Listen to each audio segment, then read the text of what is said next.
We often talk to you about corruption, not just within the government, but more specifically within the Pentagon. And of course, you're not allowed to point that out if you're in the rest of the press, because then, how dare you? Are you not supporting the troops? But wait a minute. Who the Pentagon is giving contracts to, especially private contractors, has nothing to do with the troops. But for 8 years under Bush, we got support the troops. That dude doesn't even have a yellow ribbon on his car. Coming in here talking about corruption at the Pentagon. How dare you, right? Well, one thing that we'd been complaining about all along is the no-bid contracts. We're like, wait, why do... I thought the conservatives wanted a free market. I thought they wanted competition. I thought they loved capitalism. Why are we giving no-bid contracts to these contractors that are well connected to people that are working inside the government and inside the Pentagon? Well, the excuse back then was, you think it's easy fighting a war we needlessly started? No, we started it in a panic and we didn't really have a plan, so we had to immediately give out those contracts. What could we do?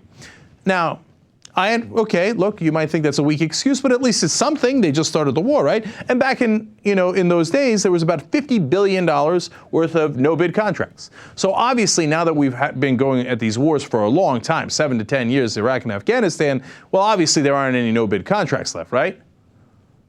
You can see where this is going. No, what's happened is the no-bid contracts have nearly tripled.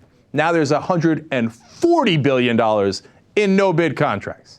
There's no excuse for that, because obviously these cost us a tremendous amount of money, and the reporting is, are there cheaper alternatives? Absolutely. More efficient alternatives? Absolutely.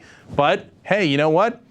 That guy who gave the no-bid contract, you're going to be shocked to find out one day he's going to be working for the guy he gave the no-bid contract to at a very healthy price. $140 billion.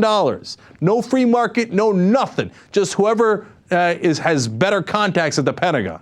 By the way, it's nearly 50% of the contracts that we give out are no bids. Now, what does that lead to? One of the things it leads to is a new report that it turns out we wasted $30 billion in Iraq and Afghanistan.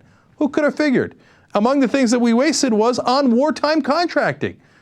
Again, nearly half the people that we have in these countries, Iraq and Afghanistan, are not troops. They're private contractors. And some of those have gotten no-bid contracts, and then shockingly enough, they did not perform very efficiently, and we wasted $30 billion and don't know where it went.